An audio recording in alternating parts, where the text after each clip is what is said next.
I was drowning in a sea of textbooks, the acrid scent of hospital disinfectant permanently ingrained in my skin. Every day was a fight, an endless marathon toward a future I was building with relentless grit and belief. But amidst all that chaos, the anatomical atlases and Latin terms, her image shone, my anchor, my inspiration. Her university graduation wasn't just a date on the calendar, it was a milestone, a symbol of victory I wanted to celebrate in a way she would remember forever. That's how the idea of a cruise was born.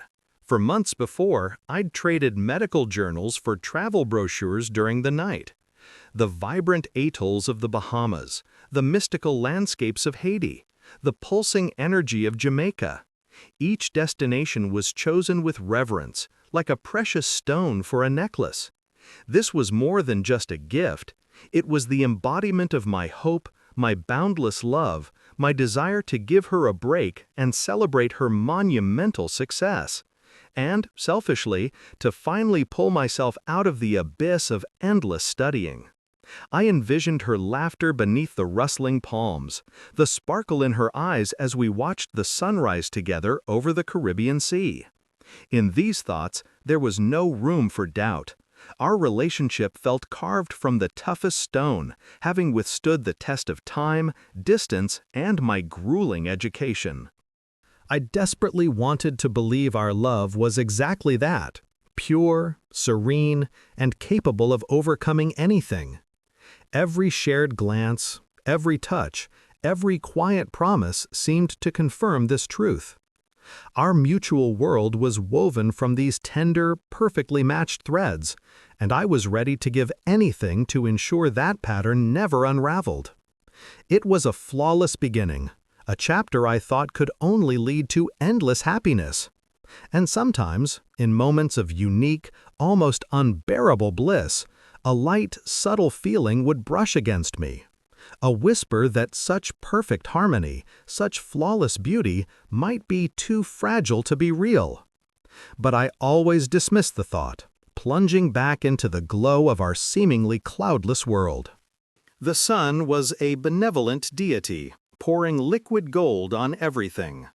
Days melted into nights with languid grace, each one a precious gem strung onto the pearl necklace of our trip. The Bahamas greeted us with aquamarine shallows where we splashed like children, forgetting our age, the years of study, and the world outside this azure dream. Her laughter, light and crystalline, tinkled on the wind, and I caught it like the most precious gift, weaving it into the fabric of my own happiness. We danced beneath the stars as the liner glided across the Atlantic's inky waters, her hand in mine, her head resting on my shoulder. In Haiti, we wandered through colorful markets, breathing in the aroma of spices and unfamiliar flowers, and every look we exchanged felt like a sacred vow etched into the heart. I saw the reflection of my own delight, my limitless love, in her eyes, and I believed that mirror would never shatter. Jamaica enveloped us in the spicy smoke of barbecue and the pulsing rhythms of reggae. We sat on the beach, watching the sun sink into the ocean, painting the sky in shades of fire and garnet, and I felt every moment fill me to the brim. Her head rested on my shoulder, her fingers tracing mine softly. In those instants, it felt like we were two atoms in a single, indivisible molecule, created for eternity.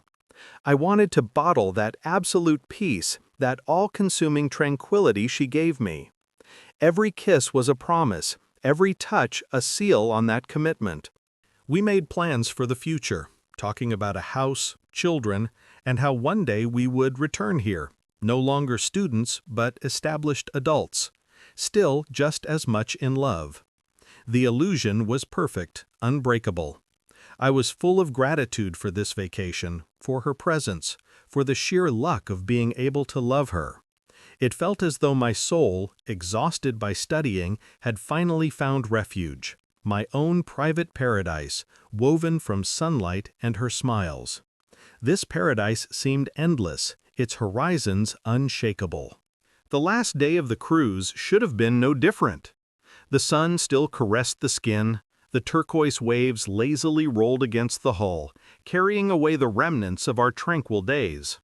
But deep down, where the unspoken resides, I felt something shift. An inexplicable chill ran down my spine despite the tropical heat, like the harbinger of a storm, yet invisible on the horizon, but already sensed by every cell. I watched her, laughing at some joke she'd overheard from passing passengers, and her laugh, usually so melodic and infectious, suddenly sounded like a hollow echo, barely concealing a penetrating silence. The illusion of paradise we had so carefully constructed in the Bahamas, Haiti, and Jamaica began to crumble, giving way to a shaky premonition. Every ray of light now seemed too harsh, exposing shadows that had previously gone unnoticed. I caught myself listening to the ocean's roar, as if trying to catch a whisper of long-forgotten truths, or perhaps a warning. The air grew heavy with tension, invisible yet palpable, as if the world around us had frozen in anticipation. Joy gave way to a suffocating dread, and the happy anticipation of returning home turned into a silent anxiety. My gaze kept returning to her, trying to find the reason for this sudden change of mood, this internal dissonance. Everything was as it should be, but the sense of inevitability, slowly creeping up from beyond the horizon, squeezed my heart. It wouldn't allow me to relax, whispering of an impending climax, a moment that was about to permanently change the usual course of my life. The end of the cruise, it seemed, would be more than just the end of a trip. It would be the end of something much bigger, fragile, and unbearably important. The final sunset of the cruise poured fiery colors across the sky, promising a fabulous evening, but to me it was only a sinister omen. The unexplained anxiety that had plagued me all day intensified, turning the light anticipation of the farewell dinner into a thick, sticky dread. We returned to the cabin. She tossed her phone onto the bed, and the trivial tunes of the TikTok app she loved kept playing from the screen. The app was open, the screen lit up, showing someone's silly joke. My gaze snagged on it. This glowing rectangle, usually secured by a password, was now defenseless. An inner urge, sharp as a dagger thrust, pierced me. The voice inside, the one that had whispered of impending trouble, was now screaming, demanding the truth. I had always despised those who looked through other people's phones, but now every fiber of my being reached for it, like a sacrifice walking toward his doom. I couldn't breathe. My fingers, cold and alien, reached for the screen. I scrolled through the TikTok feed, feeling like a thief breaking into, not a door, but the sanctuary of someone's soul. Then, driven by a blind, relentless instinct, I opened the gallery. My heart hammered somewhere in my throat, drowning out every sound but its own wild rhythm. The first video.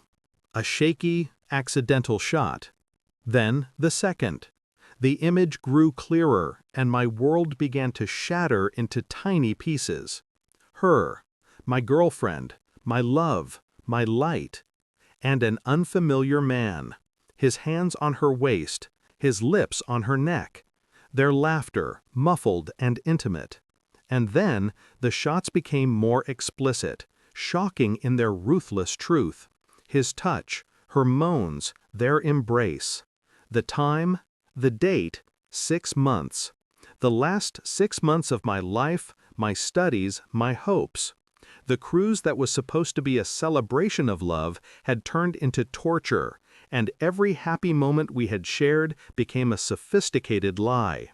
The phone, glowing in my hands, had become a mirror, reflecting a monstrous betrayal in which I was drowning, choking on pain and disgust. The world tilted. One moment, the steady hum of the engines was a lullaby, the golden Caribbean sun a promise of infinite bliss. The next, it was a discordant roar, and the light streaming through the porthole felt like a cruel spotlight, mercilessly illuminating the abyss that had opened beneath me. I stood there, numb, the phone in my hand. The screen, bathed in light, now seemed like a portal to hell, spewing forth images of another man, another intimacy, another betrayal. 6 months. 6 months of lies. Her laugh drifted from the bathroom, carefree, ringing. How could I have been so blind? How could a paradise liner, the symbol of our love and future, become a prison where I was trapped with a monstrous truth? When she came out, wrapped in a plush towel, her hair wet and her eyes shining, the smile on her face froze. I simply stared at her, unable to utter a single word. The phone in my hand felt like lead, its weight the entire burden of the world. "What's wrong?" Her voice, tender at first, then trembled as she noticed my deathly pale face and eyes that reflected universal grief. I held up the phone, turning the screen toward her. The clips changed. Her body, his hands, his face. A stranger's face. Every second was a punch to the gut. Every smile, a knife in my heart. Her first reaction was incomprehension, then terror. Her eyes widened, pupils dilated with panic. She took a step back, then lunged for the phone, trying to snatch it away. But I held fast, as if it were the only stronghold of my demolished world. "It's not what you think. It's a mistake. Photoshop. My phone was hacked." Words poured out in a torrent, incoherent, desperate. But her voice shook, and her eyes darted, unable to meet my gaze, which was filled with cold, searing pain. "A mistake?" My own voice sounded foreign, a hoarse whisper. 6 months of mistakes? A hack that coincided with our every step, your every text, your every lie? The room filled with her screams, then sobs. She fell to her knees, clutching my legs, trying to hug me, hold me, dissolve herself. "Please, no, forgive me. I love you. It means nothing. I don't know how to explain it. I was confused. It was a stupid moment of weakness." Her words drowned in the flood of tears that now soaked my shirt, but I felt none of their warmth, only coldness. The cold of betrayal, penetrating to the bone. The paradisical sun outside the window seemed like mockery. The whisper of the waves against the ship's hull, the funeral song of my destroyed hopes. I saw not plea, but the fear of exposure. I heard not remorse, but a frantic search for an escape. The screams tore through the cabin's silence, drowning out the steady sound of the waves beyond the porthole. They were sharp, ragged, full of horror and despair, not so much from pain as from the realization that her world was collapsing. She dropped to her knees, clinging to my trousers like a drowning person to a straw, her face distorted in a grimace of fear, tears running down her cheeks, mixing with remnants of makeup. "Forgive me, please forgive me. I don't know what came over me. It was a mistake, a single stupid mistake, I swear." Her voice cracked into a shriek, full of pleading and the lie that now rang in the air like a snapped string. I stood over her, numb, unable to move. Pain shot through me, but somewhere deep inside, a cold, detached realization was already forming. This was not genuine regret. It was a performance. Her hands convulsively squeezed my fabric, as if trying not only to hold me, but also to absorb the last crumbs of my warmth, my faith. She promised everything. To drop out of college, to move to my state, something she had previously refused to even consider, just so I wouldn't leave. She was willing to be my shadow, my slave, anything to prevent this truth from destroying our world. She begged me to give her a chance, offering to seek help, accept any support I offered, only if I would stay. I remembered how I myself had offered her support for treatment, how I was ready to pay for her living expenses just so she could focus on her mental health. Back then, she'd only scoffed. Now it sounded like a mockery, like a last, desperate move in her game. I felt something inside me break, crumble into dust, leaving only emptiness behind. I could see right through her. I saw the panic of a cornered animal trying to break free from a trap at any cost. And I knew those tears, those pleas, they were just new chains she was trying to fasten on me. "Do you understand what you're doing?" My voice was barely a whisper, but it held no sympathy or forgiveness, only deadly fatigue. Her eyes widened further, and I saw something darker in them than mere desperation. "If you leave, I won't be able to. I just won't be able to live without you. I'll do something to myself, right here on the ship." Her words were spat out like poison aimed directly at my heart. Her hand trembled, reaching toward the sharp edge of the small table where a discarded fruit fork lay. A cold sweat broke out on my forehead. The moment I should have felt horror, I felt only disgust, deep and all-consuming. This was the final card, the trump she played, trying to keep me. And this trump was the most repulsive of all. I slowly backed away, unclasping her fingers from my trousers. "Don't you dare. Don't even think about it. That's not an escape. It's just another attempt at manipulation, and it won't work on me." I moved toward the door, feeling the cabin walls shrink, trying to crush me. My hand was already on the handle, and I knew that beyond that door awaited not salvation, but only the start of an even more painful journey. But I could not stay here any longer. The loud clang of the gangway connecting the pristine liner to the land echoed in my soul, a fleeting resonance of the paradise that was lost. Every step down that shaky metal ramp was a step away from the illusion, back into a reality that now seemed like a hopeless nightmare. The Miami air, yesterday filled with promises and a salty breeze, now pressed down with a sticky, suffocating heaviness. We drove in the car, choking on silence, cut only by the wind whistling outside the window and the invisible but palpable shards of shattered hearts. Her sobs were thin, almost soundless, but they pierced me through and through, carving new wounds into the ones that were still bleeding. I stared at the road, at the palms rushing by, at the bright sun that now seemed like a mockery. Everything outside was shining, but inside me the world had collapsed. Arriving at my mother's house, which had recently been our shared sanctuary, where she found shelter when her own parents had kicked her out, I felt my strength draining away. But it wasn't exhaustion, it was a depletion that demanded action. We went upstairs, and every creak of the step echoed in my temples. She tried to hug me, to hold me, to whisper something about forgiveness, but I pulled away. Her touch, once so desired, now only evoked revulsion. "You have to leave." The words escaped me in a husky whisper, but their weight was like a hammer. I couldn't look into her tear-filled eyes. "Immediately.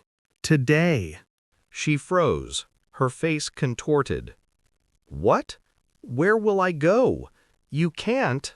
"I can," I interrupted, feeling a wave of cold resolve rise in me, born of pain and betrayal.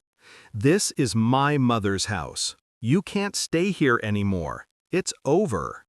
My voice sounded alien, harsh, devoid of the softness I had always used with her.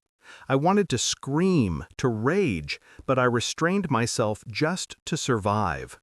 To keep the promise I'd made to myself somewhere between the Caribbean Sea and solid ground, not to let her destroy me completely. She started pleading, her voice trembling, her hands reaching for me. "Please, I'll fix everything. I'll move to your state, I swear." This was the very offer she had rejected for months when I called her to join me, promising to pay the rent, to help her move. Now it sounded fake, like a last-ditch effort to hold on to what was already irretrievably lost. I shook my head. "No, there's nothing to fix. I saw everything. I know everything. Just pack your things and go." My words were ruthless, but every syllable tore my own soul apart. Watching her crushed face was torture, but an even greater torture would have been to remain in that world of lies. I stood, not averting my gaze, until she finally turned away, her shoulders shaking with sobs. She went into the room, and the sound of things being packed, punctuated by sniffling, became the soundtrack to my own desolation. The doors to paradise were closed, and now I had to walk through hell alone.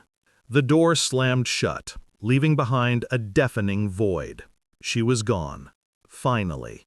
But there was no relief, only a searing silence in which every atom of air seemed saturated with bitterness and betrayal. My own house, once a sanctuary, was now a tomb where every shadow whispered of lies. There were no more tears. They had dried up aboard that cursed liner, turning into hot salt, corroding my soul. Only one thing remained, a cold, burning suspicion. It grew, expanding like a cancerous tumor, devouring the remnants of my faith. How long? How much more? These questions buzzed under my skin, demanding answers, even if those answers were poison. My fingers, as if guided by an outside will, reached for the laptop. The source of my suffering would now become the key to understanding it. My heart beat heavily, thumping a drumbeat of execution in my chest. Every keystroke resonated with pain, but I couldn't stop. It wasn't curiosity, it was a desperate need to understand, to survive, to somehow piece together the fragments of what had been my life. I started small, with old message threads we had once lovingly kept, naively believing our story was clean. Private messages, where every word now seemed like a false echo. Shared accounts, where we divided not only photos but financial streams. Every receipt, every transaction, every digital trail that once seemed innocent now took on a sinister hue. I looked for inconsistencies, secret roots that might lead me to the source of this pain. My fingers scrolled across screens. My eyes scanned dates, names, amounts. The detective in me, a cornered animal, was awakening, methodical, ruthless, ready to dig up the whole truth, no matter how awful.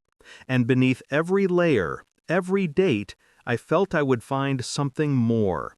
Something that would make everything that had happened even more monstrous. I already knew this was only the beginning. Night melted again into the matte glow of the monitor, and I still sat there, immersed in the digital debris of our shared past. Every line, every deleted message, like a shard of a broken mirror, reflected an ugly truth I was so desperately trying to piece together. First came the shock that the other man from the video was not the only one.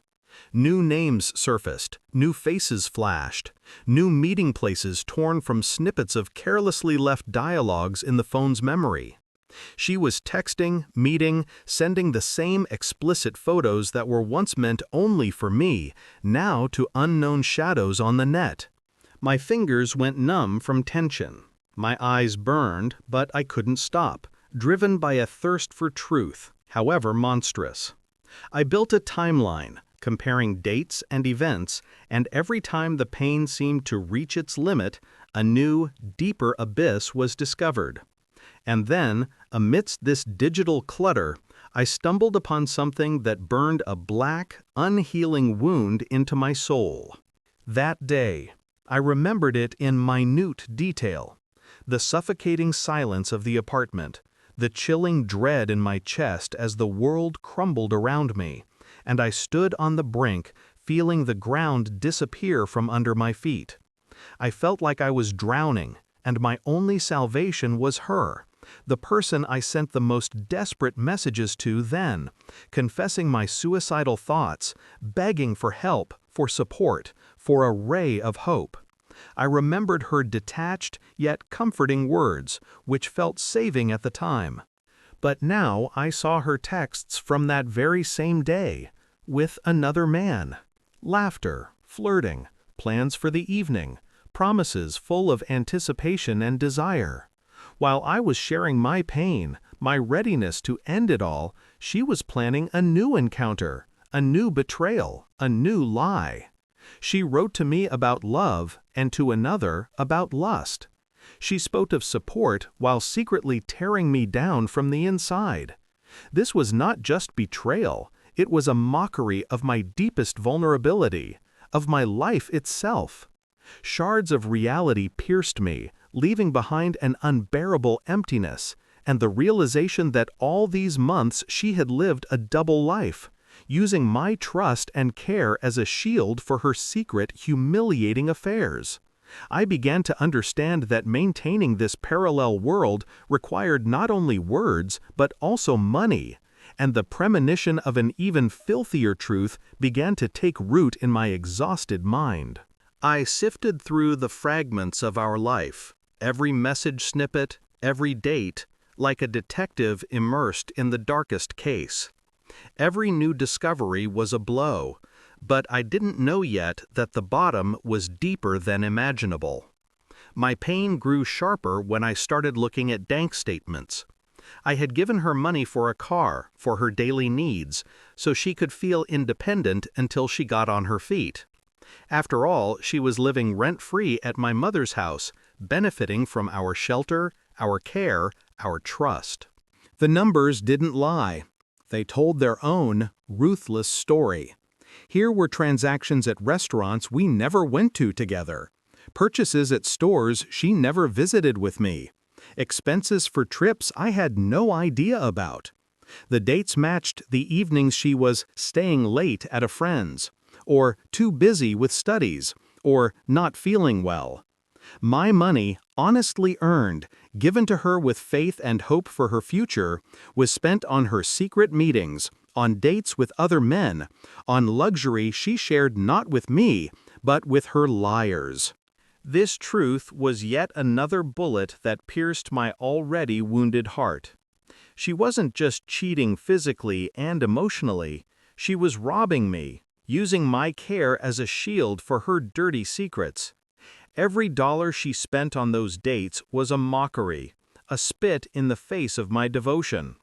I pictured her smiling at them, paying the bill with my card, knowing I was working myself ragged to provide for her comfort. The bitterness was unbearable. I wasn't just a cuckold, I was the sponsor of my own humiliation. Accounts, statements, messages, every file, every line of code now seemed like a scream of her betrayal. I dug through the digital wreckage of our shared life, like an archaeologist in the ruins of a perished civilization, hoping to find only another confirmation of the obvious. But what I discovered was not just a new layer of lies, but an abyss that swallowed the last of my soul. Amidst the faceless transactions labeled medical services, a clinic name flashed, a name I didn't recognize. She usually went to our family doctor. Alarmed by this slight deviation, I started digging deeper. A couple of clicks, a search in the browser, and there was the clinic's website. Specialization, women's health, family planning, and, highlighted separately, abortions. I couldn't breathe. No, this can't be. My brain refused to process the information, trying to find any other explanation. Maybe she had a checkup, or was helping a friend? But the inner voice, that cold whisper that had become my constant companion, hinted otherwise. I delved further, returning to the transaction dates, comparing them with her schedule, with my own memories. A time when she was unusually withdrawn, when she complained of feeling unwell, blaming it all on stress. I remembered one of those nights when she suddenly went to a friend's, citing a very important matter. And then I found it. Not a direct confession, no. Too cautious. But between the lines of texts with that same friend, in fragments of phrases, in her requests for support and her weariness, that same disgusting truth was readable. Dates. Vague hints of a problem that needed to be solved.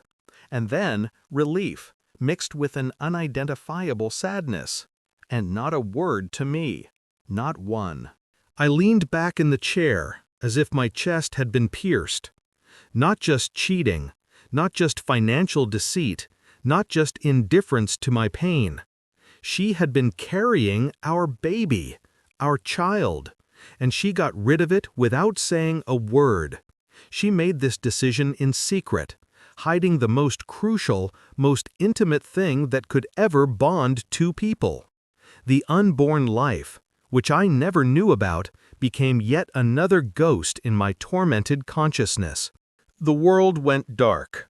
Hot tears, which I thought I no longer had, burst forth with renewed force, scalding my face. This was not just betrayal. It was the destruction of a future I didn't even dream of, because I didn't know it existed. It was a blow to the very essence of my masculinity, my fatherhood, my right to know. She stole from me not only love, but opportunity. The opportunity to be a father, the opportunity to decide, the opportunity to mourn, the opportunity to feel anything at all about it. I was crushed, finally and irrevocably. Well, now I knew everything, or at least the darkest of her secrets. It was time for the final step. I sent her a final, cold message. I need to show you something. One last time. There was no question, no request, only a dead, irreversible statement. She must have thought it was another chance, another opportunity to backtrack, to talk her way out, to persuade. But to me, her name already sounded like the echo of a stranger's long-forgotten melody. We met in my car, parked on a deserted roadside, where only the rustle of leaves broke the oppressive silence. The air was thick as lead, and every breath burned my lungs. I didn't look at her when she got in, refusing myself any emotion. My gaze was fixed forward, into the void. I gathered everything. My voice was level, devoid of intonation, as if someone else were speaking, not me. All your secrets, every lie, every betrayal.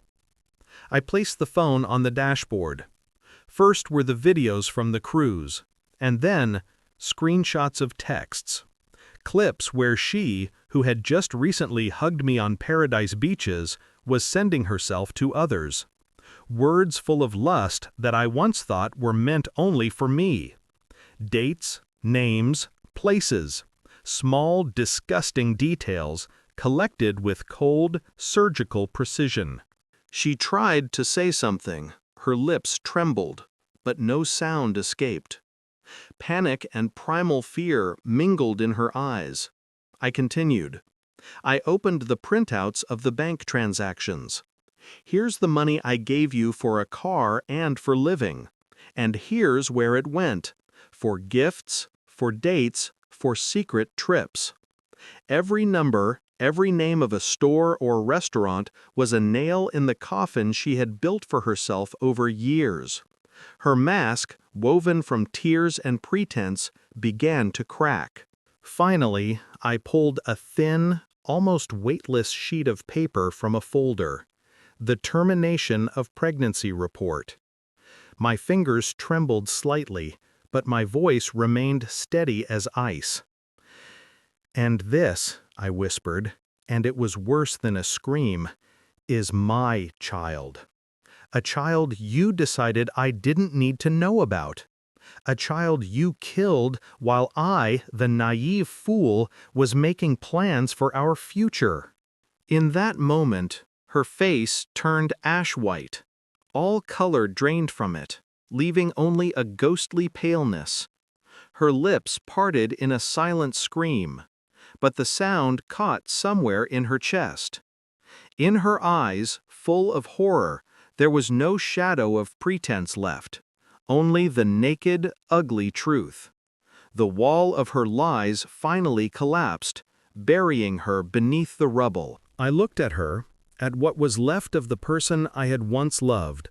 There was no fury in my gaze, only a bottomless abyss of pain and despair. I've been looking for explanations all this time. I looked for a reason why you would do this. I tried to understand your illness, your weakness. But you know what? There are no explanations. There is only betrayal. And it's too much. Too much lies, dead hopes, broken promises. I took a deep, ragged breath, as if trying to inhale the air I myself had burned out. Between us, there is nothing left. No future, no past, not even pain. Only emptiness. And that emptiness will be filled with something else, but not with you. I flipped open the car door, silently gesturing for her to leave. She stumbled, crawling out of the car like a broken doll whose strings had been cut. I watched as she staggered away, dissolving into the gathering twilight. For just a moment she looked back, and in her eyes I saw not a plea, but only my own reflection. Haggard, desolate. I slammed the door and floored the gas pedal. The car sped away, carrying me far from her. Inside, an deafening silence reigned, filled only by the echo of my own shattered heart. I closed that chapter, but the wounds, deep and bleeding, were just beginning to throb, preparing me for the long, agonizing journey of healing. After that last, devastating conversation, when the final wall of lies fell, the world around me seemed to lose its sound. A heavy silence crept under my skin, constricting my lungs, stealing my breath. Days blurred into a viscous gray mass, where every morning was just a continuation of yesterday's nightmare, and the night brought no oblivion, only the agonizing carousel of the same images, her smile, her lies, her betrayal captured in photos, words that now sounded like a taunt. I sank into a bottomless pit of depression where time stopped and every cell in my body screamed in pain. Food lost its taste, sleep was just snippets of nightmares or dragged me into a bottomless chasm from which I had no strength to escape. The bed became both a sanctuary and a prison. I felt dead inside, a shell in which only a faint, throbbing wound flickered. It wasn't just grief, it was dissolution, a loss of myself, of faith in goodness, in love, in the future. Friends and family, whose voices penetrated the fog of my despair, were the only ones keeping me afloat. Their worry, their tenderness, their persistent but gentle calls, texts, visits, the home-cooked meals they brought that I couldn't eat, all of it was a life raft in my personal ocean of pain. They persuaded, insisted, sometimes almost by force, but with endless care, that I needed help. One day, in one of those rare moments when a glimpse of reason broke through the veil of apathy, I dialed the number my friends had given me. The first call was the hardest. Every word took unbelievable effort. But when I first crossed the threshold of the therapist's office, something subtly shifted. I sat, gripping the arms of the chair, and the words came out in fragments, unconnected, yet each one was so infused with pain that it sounded deafening. The therapist just listened, nodded, occasionally asking gentle questions.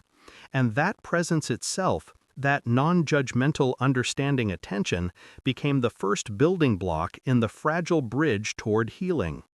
I didn't know yet how long this path would be, how many tears would be shed, or how many demons I would have to face, but I had taken the first step.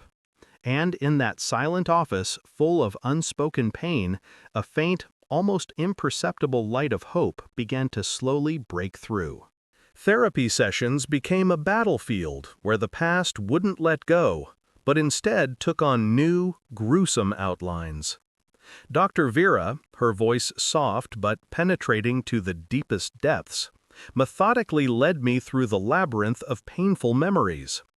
I wasn't just remembering, I was re-examining, analyzing, putting together pieces of a mosaic that once seemed random, but now formed a clear, terrifying picture. The bitter realization washed over me in waves. Red flags. They had been everywhere, waving on my path, but I, blinded by love and trust, stubbornly ignored them, attributing them to fatigue, stress, or personality quirks. How could I not see? That question, full of despair and self-reproach, became my mantra. But Vera continually redirected me. It's not about your blindness, it's about the art of manipulation that she mastered. And then I began to see.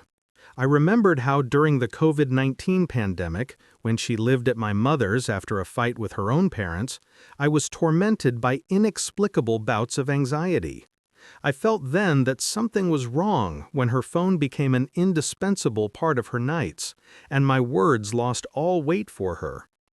Those long hours of texting she called supporting friends were now exposed as the first, tentative, but already dangerous emotional infidelities. My mother, recalling those days, only confirmed my suspicions, talking about her withdrawn nature, about secret conversations that I had then attributed to her emotional state. I, naive, believed in her sincerity, justified her behavior, thinking I was her salvation, her stronghold in a raging world.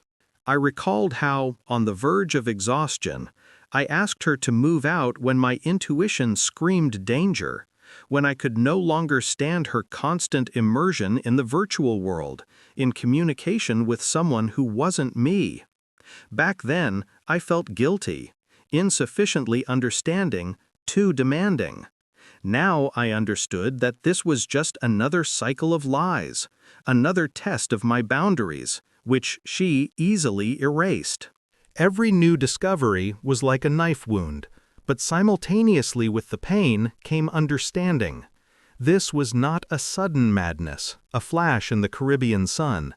It was a slow, subtle process of destruction, the foundation of which was laid long before the cruise, and I, a medical student, had failed to diagnose the cancerous tumor growing in our relationship.